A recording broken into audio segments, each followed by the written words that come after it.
All right, welcome back, everybody, to the Jewish Inspiration Podcast, to the Musar Masterclass. We are in the middle of the Gate of Falsehood in the Ways of the Righteous in the Orchos Tzaddikim in the Treasure for Life edition. On page 691, in the middle of the page. Previously, we mentioned in day number 119 and 120, we were talking that there are 9 different categories of liars. We said the first is one who denies taking a loan or repaying a loan. We said, secondly, that there's one who lies in a way that doesn't involve any injury to another person, but where there is the intent to deceive one's fellow man into believing and trusting and not guarding himself. The third category consists of those who lie to their fellow man, not to steal from him what is his, but eyeing their prospective good and preying upon it to seize it through falsehood and deceit. So, like steering their client list. I'm not stealing your business, just stealing your potential business. Number 4, the fourth category of falsehood consists of those who lie in relating things they heard, deliberately distorting some of them. They derive no benefit from these lies, nor do they damage others. And sometimes it's a total make-believe story. It's made up. We have the fifth category consists of those who tell their fellow man that they will benefit him and give him a gift or assist him in some way, not saying so in a manner that reassures him, and while speaking, thinking in their heart that they will not give it. You know, if you bring me this business, we'll give you a cut of the deal. And they know in the back of their mind, they're never going to fulfill this. They're not going to do this. If you work for me in my company, you have the potential to make $1 gazillion. How many people have I spoken to? And they come to me, they say they're looking for a job. I'm like, what's going on in your current company? I thought it was a good. He says, yeah, they promised me the world. But then when it comes to it and I deliver what they say and what they expect or beyond their expectation, they're never, ever going to give me the money that they told me they would, or the money that I could earn if I were to succeed. So it's trying to get something out of someone in a dishonest way, leading them on a path falsely. And now we're up to day number 121, and we're dealing with the sixth category. So the sixth category, Yashishi, hamaftiach es chaver lehetiv lo, v'hivticho kol kach ad sheyiftach bo lev chavero. The sixth category consists of one who assures his fellow man of some benefit, assuring him until he is implicitly trusted. I'm going to do this. You got it. I'm covering you. I'm going to assist you. I'm going to help you. I'm going to hire you. You got it. It's a done deal. This trust should not be violated. And if one is false in this, he incurs great punishment than the previous falsifiers who only speak in general terms, and he is like one who breaks a covenant. The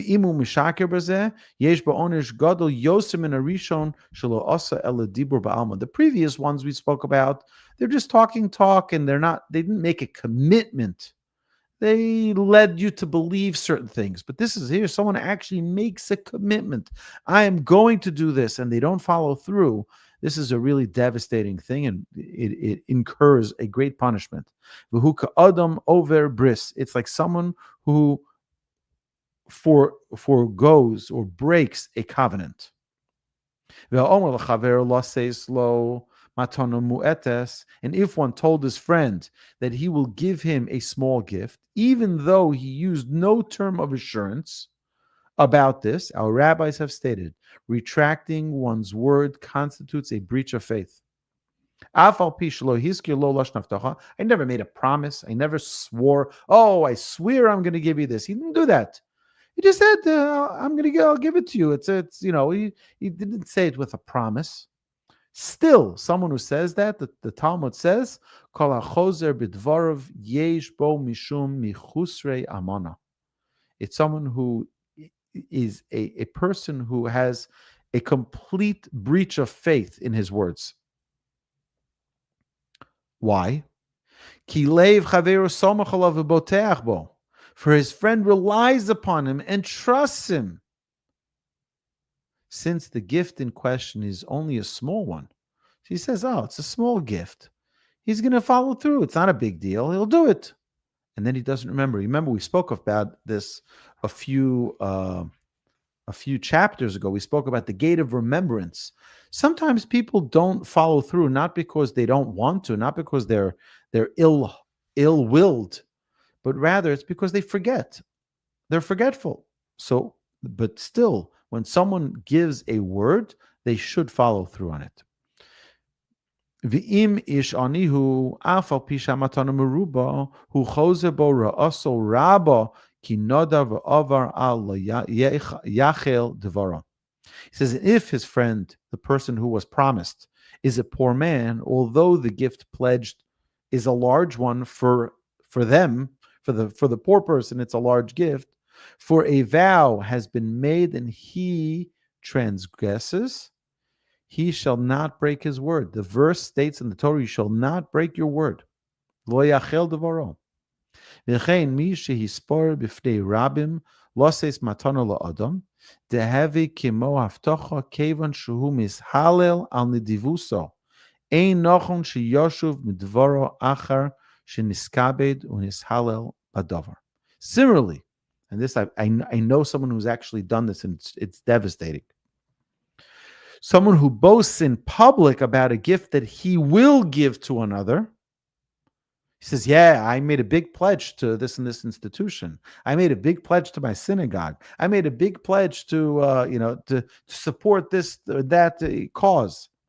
Since he praised himself already for his generosity, it is not right that he go back on his word, since he has already derived honor and praise through his words. So he already took the credit as if he did it, but he didn't actually follow through.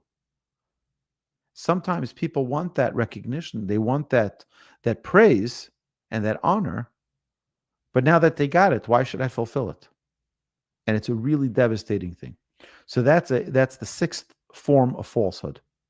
The seventh, hashvi, hamat chavero lomar ki osa imo tova o diber olav tova v'lo asa, is when someone deceives his fellow man by telling him that they have done for him a favor, or they've spoken well. Oh, I spoke about you in front of all those people. I told them how great you are. I told them how trustworthy you are, etc., but it's not really true. It's not really true that he actually said those things. Asur lignov das habrios. It is forbidden to delude others, even Gentiles. Afilu dato shogoi. Right? So what does that mean? That means you cannot trick someone. What does that mean? It's something called dat. Dat is intellect. You can't fake something that someone will think that it's one way in their mind, but really your intention is another way. I'll give you an example. There's a famous halachic question that was asked. Okay, in Israel, in Jerusalem, sometimes it could be really, really hot in the summer. You're waiting for a bus. You're waiting for the train to come, and it's really, really hot. It could be 100 degrees, high humidity, like in Houston. And you'd like to be anywhere but in the street waiting for the bus. So what do? You go into the local shop, the gift shop, and you walk around the gift shop, and the seller of the gift shop comes and says, oh, what can I get you? And you say, no, I'm just browsing around. Really, you're not there to browse around. You're not planning to buy anything. You're just there for the cool air conditioning.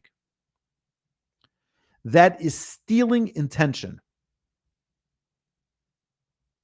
You're leading them on to believe that you're there to be a client, to buy something, but really you have no intention whatsoever to do so.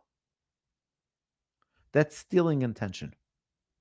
And that's also considered one of the prohibited forms of falsehood. It is forbidden to delude others. And there is transgression here. Excuse me. V'yesh b'zeh chet, and there's a transgression here. For we are obligated to speak words of truth. Ki anu chayavim l'daber divrei emes, ki hu miyisodei hanefesh. For being one of the foundations of the soul. Truth is one of the foundations of the soul.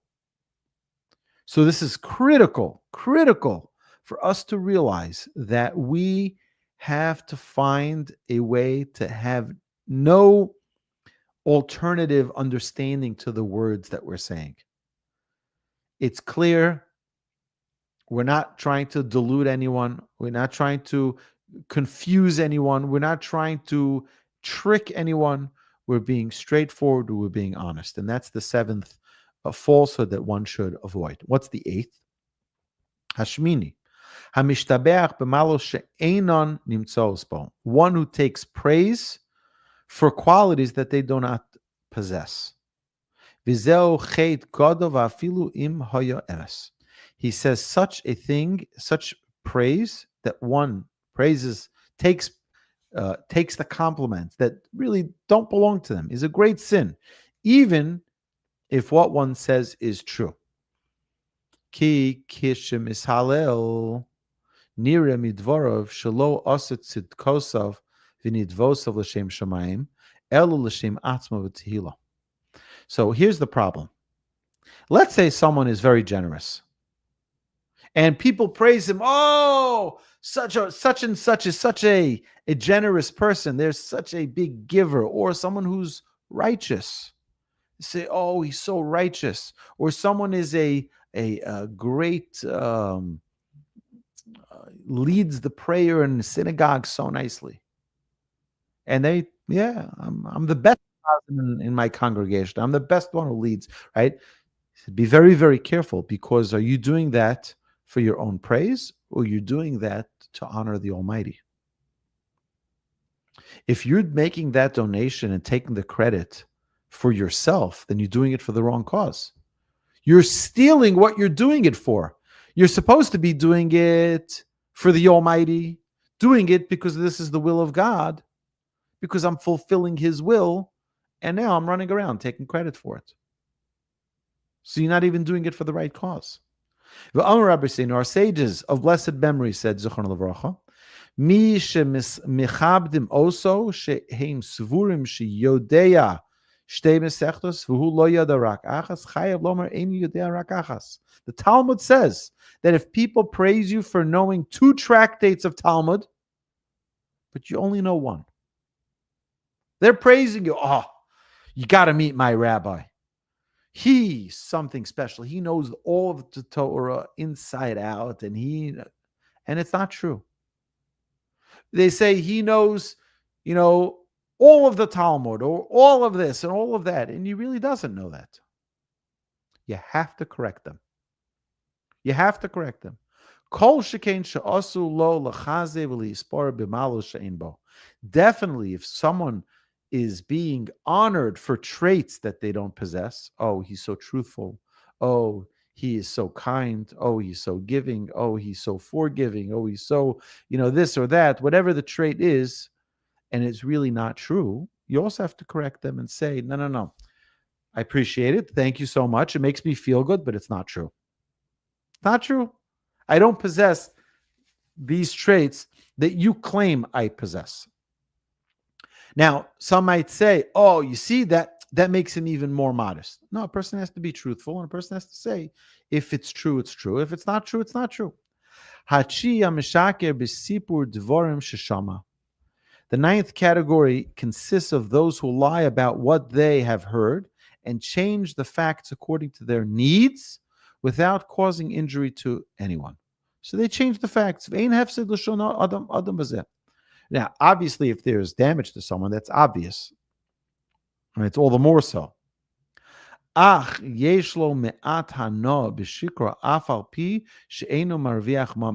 even if he doesn't have financial benefit from it, from this lie, changing some of the facts, some of the details, but there's a benefit to him for whatever reason.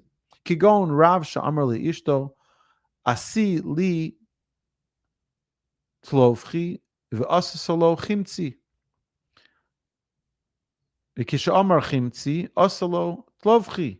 Holach chia beno v'hafach hadvorm, kishahaya chafetz rav chimtzi.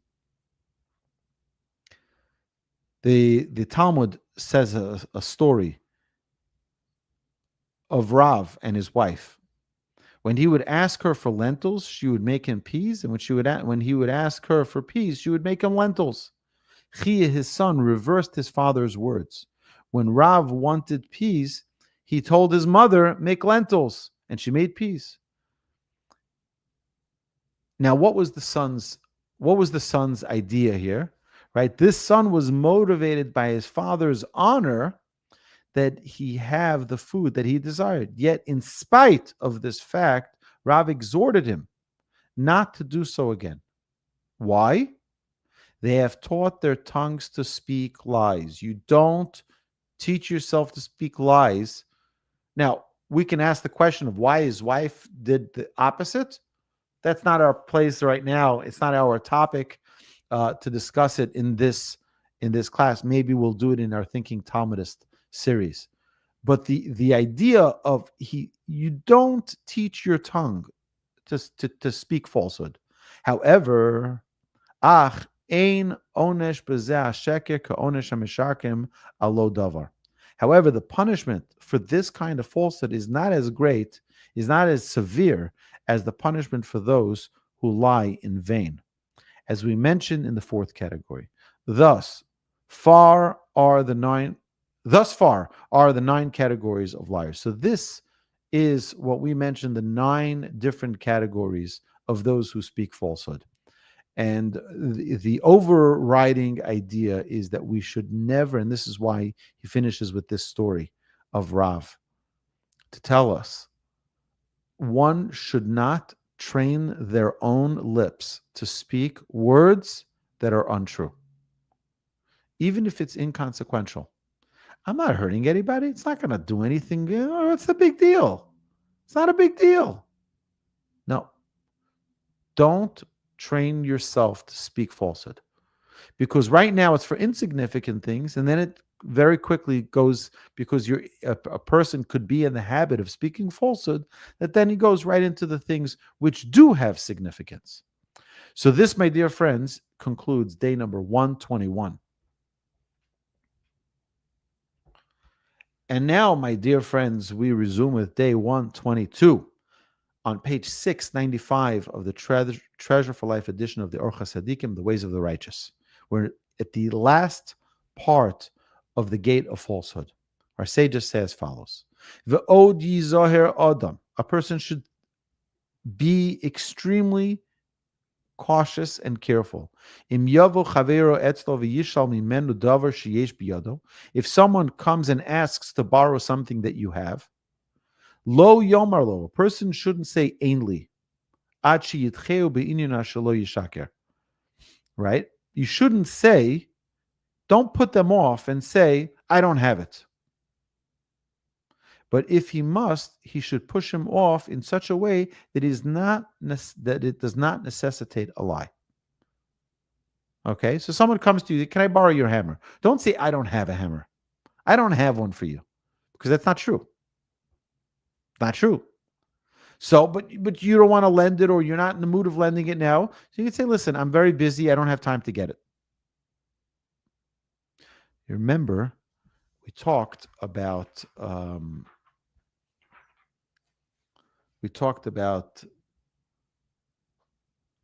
previously, I don't remember which of our previous episodes, we talked about that a person needs to use extreme caution when, we learned this in our halacha, when we learned about tzedakah, the chapter of tzedakah in our Everyday Judaism podcast. We talk about the laws of charity, that if someone asks you for money and you don't have any money on you, don't say, I don't have money. I can't give you. I don't have anything. Because you don't want to open up the evil eye of the Satan to say, oh, I'm going to make sure you don't have. You opened up that path. You opened up you verbalized it. You manifested it. And now I'm going to bring it to reality. You're really not going to have money now. A person should be very, very careful what they say. I've shared a story about this. We grew up being very superstitious about this. Very superstitious. My father told us a story when we were young, and it was always like you got to be very, very careful. For example, like when people go on a trip, they go on a vacation, they travel. My children, when they go to yeshiva, they know. So sometimes when people leave, they go to the airport and they say, "Okay, goodbye. This is the last time I'm going to see you." Be very, very careful about what you say. Before I travel, right? I'm not going to see you for a few months.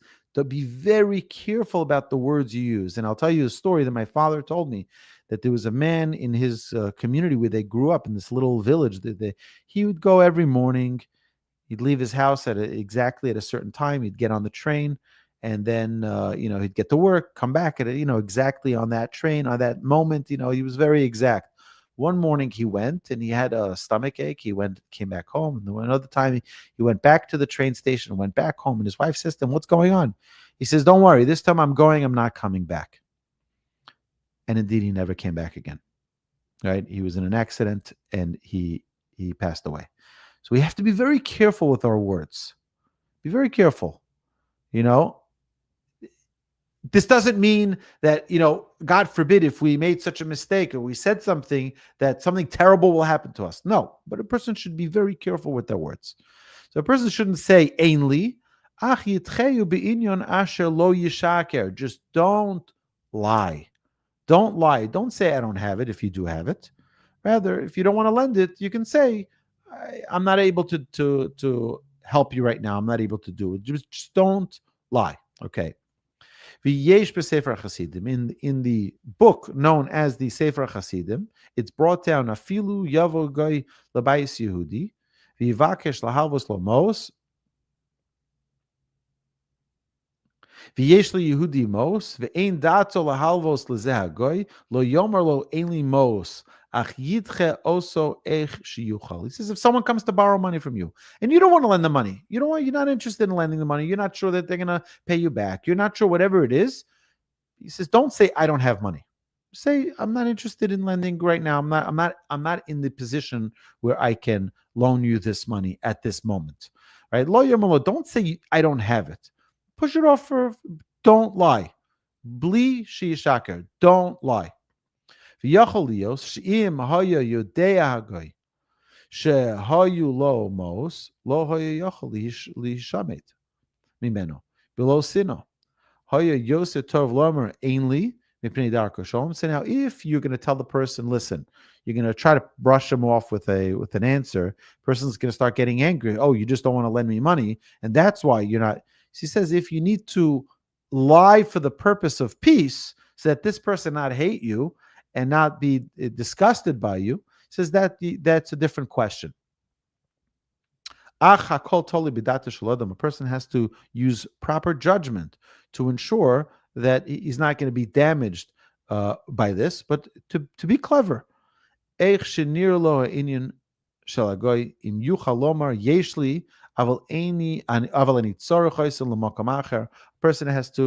could say, I have the money that you want to borrow, but I have it committed to something already.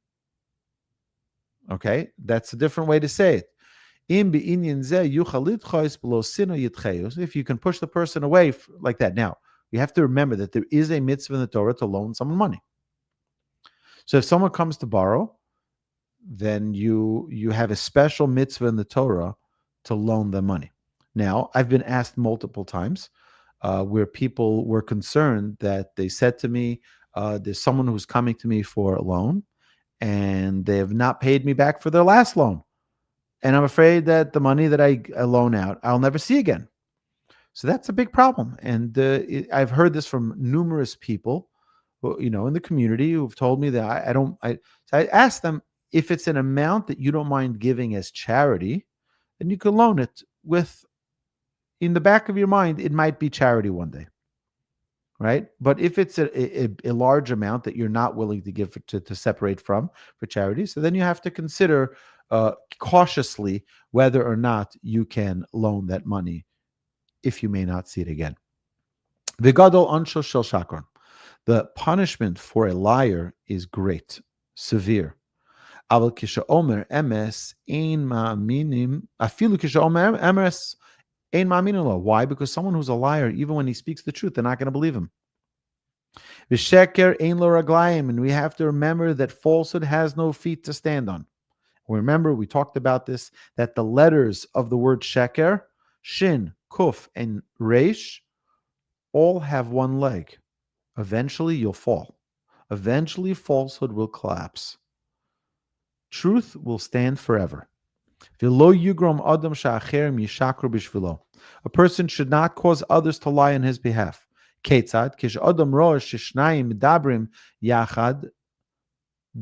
seiser shebenehem lo yelech etzel echad v'yivakesh mimenu sheyegala lo ha'inyan shema eino rotza legalus v'hu mizbayesh lomar shelo yirtza legalus lo mitoch kach yisalek oso midvorim acherim v'nimtza shemishaker.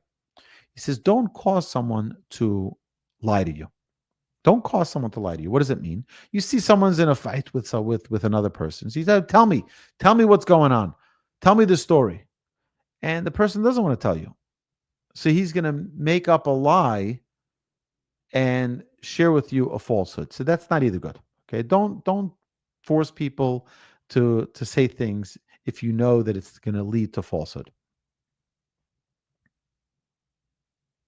ומתוך כך יסלק אותו בדבורים אחרים ונמצא משקר וכך ידקדק בכל ענייניו. A person should be overly cautious, שלא ישקר במשא ומתן שלו, not to lie in any interaction, in business, in any transaction, to be truthful, to be honest to the T. ולא יגרום שאחרים ישקרו, and don't cause others to lie on your behalf. For example, someone calls your house. Today you have telemarketers calling all the time. You have all these different types of, tell them I'm not home. Is that true? That's not true. That's not true. You're teaching a child to lie. And a person needs to know that this is, a parent needs to know that this is a really terrible thing if we're teaching our children to use falsehood as a tool. That's really, really a terrible thing.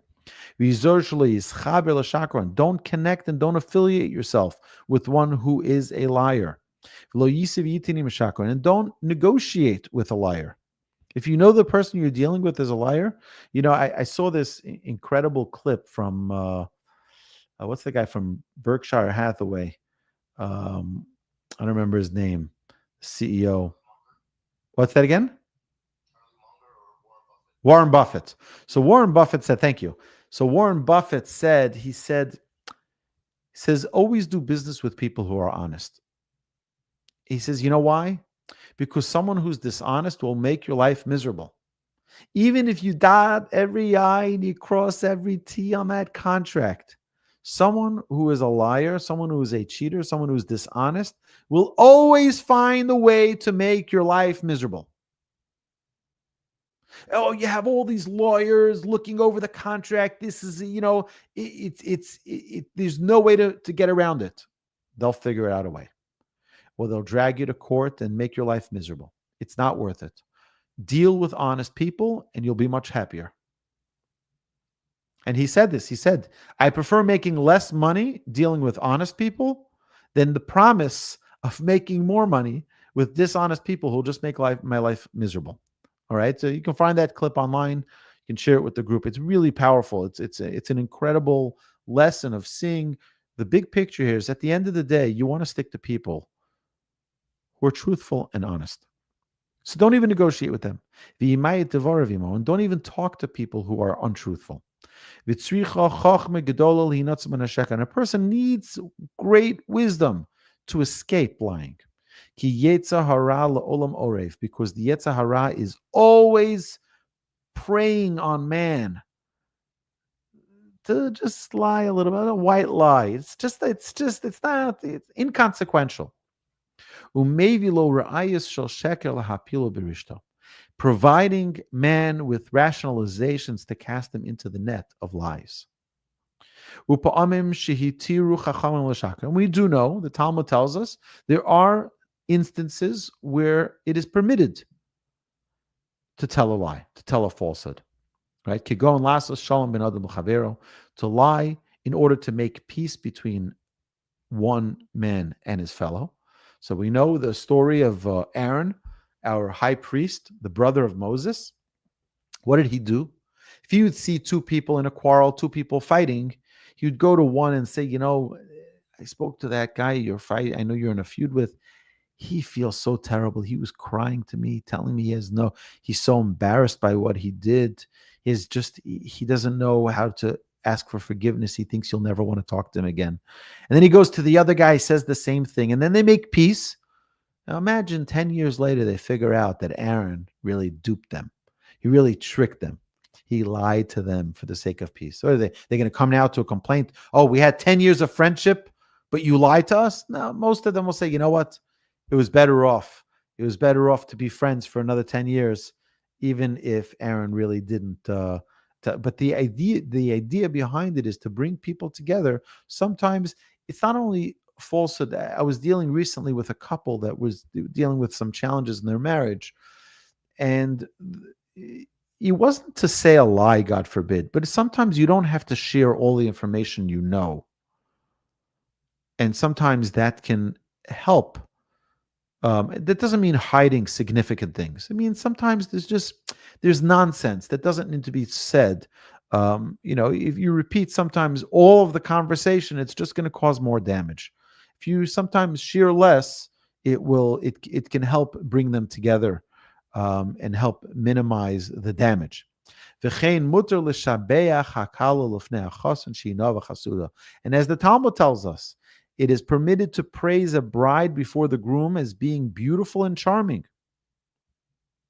And even if she's not so, the Talmud says you're allowed to lie. You're allowed to say your bride is beautiful and your bride is charming. So the Talmud actually goes into discussing. I think we did a Thinking Talmudist episode on this.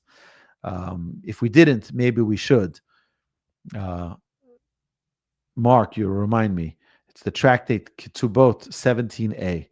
But, there's actually an argument in the Talmud whether or not there is, whether one should say Kala Nava Chasuda or Kala Kamos Shehi. Or do we say that she's beautiful and charming? Or do we say it the way it is? So our sages say you should say Kala Nava Chasuda. You should say that she's beautiful and charming. Because every person has beauty and charm. You just have to bring it out. You have to find it sometimes. You have to find that goodness. And our sages, the other opinion says, no, you have to say it the way it is. What does it mean, say it the way it is? Find that goodness and talk about that. Don't say she's obnoxious. Don't say find the quality. You have to find the virtue because every person has great qualities. You have to find those qualities and bring those to light. So the both opinions in the Talmud end up agreeing. Ubi shpiza, in relations to hospitality. If one has a gracious host, he should not announce it in public. Right? Don't say, how good is this man in whose house I lodged? How greatly he honored me, lest many unworthy people come to take themselves to make themselves his guests and then overstay their welcome and take advantage of this person. And then he's not going to want to do those acts of hospitality anymore. He says,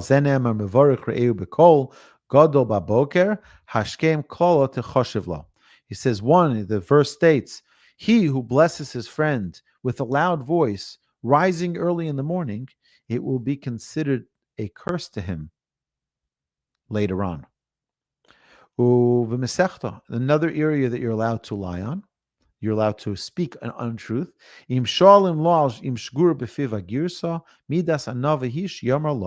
If in relation to studying Talmud, if one asks you, how fluent are you in this Talmud? A person can say, I'm not.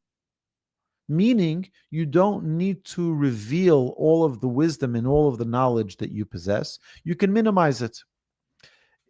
It's important for us to realize that these are things that we don't want to cause damage to people. And having guests in your home you're bringing in people. I will tell you an amazing story. My wife has a cousin that Everybody knows he lives in Brooklyn, New York, and the people who come to collect charity from Israel, from Europe, from wherever, in the Jewish community, they all know that they can always stay. And this person, he built out his first floor of his house, the basement of his house, bedrooms, bedrooms, bedrooms, and people come and go like, it's every day. It's like a whole shift of people leaving, people coming, people going. It's unbelievable. One day he was there, and this is the owner of the house, and one of the guests had no idea who he was. So he said to him, he says, I've been here for 2 weeks already. Do you think they're going to kick me out? Right? He said this to the homeowner. So the homeowner says back to him, he says, I've been here for 20 years. They haven't kicked me out yet. Right? So it's a special type of person that can do that. It's a really special type of thing. But a person has to be careful that the Talmud says, be careful, because there are sometimes unscrupulous people. There are people who could take advantage, and then you could lose the kindness of those people. So, and if a person is asked about how much Torah wisdom they know, he can be deceiving about that and say, I really don't have much Torah wisdom. Umita. And regarding marital relations, im sha'alo vo lebeis hakneses mipnei sheshimesh mitaso v'sha'aluhu lama shaha yitla b'dvarim acherim. A person was together with his spouse, and they asked, why were you late for synagogue? We needed you here. He can apply it to a different reason. Nobody needs to know the privacy of one's home. And in all of these, that the Seder said you can change what it is that you say. In all of these things, it's better to avoid actually lying. You could use tactics. There's ways to not deceive, but rather to shift, to change the topic, to there's ways to avoid having to answer the questions. Kigon im shalim lo yodea ta mesechta plonis yoshiv v'chiata sover shani yodea. So someone asks you, do you know this Talmud? Did you ever study this Talmud? You're just like, me? Why would you think that I would know that? You're not saying that you don't, but you're asking back, why would I know that? So v'im yuchal l'salik hashoil b'inyan shelo yishaka. And if you're able to change the topic, if you're able to, again, redirect to something else, and that way the person who's asking lets go of the question, that is the best. It's best not to actually lie. In order to not lie, that is the best thing. It's always better to divert from the question than to lie outright. A person should, with all their might, avoid falsehood. Avoid saying something which isn't true at all cost. It's better to divert than to actually lie. And if a person does so, praised is he, and praised is the person who bore him or her. So the person who brought you to this world should be praised for bringing someone who avoids falsehood coming out of their lips. And this, my dear friends, concludes day number 122. And I look forward to continuing, God willing, next week, the gate of truth. So we just concluded the gate of falsehood, and now we're going to go to the gate of truth, which is a very, very essential, very important trait that we're going to talk about, because as we know, the gate of truth, the trait of truth, is godliness. And as we know, Hashem Lekechem Emet, Hashem, our God, is truth. So connecting with this trait is really, really essential. My dear friends, this concludes tonight's program, and I look forward to seeing everyone Friday at noon, God willing. Stay blessed.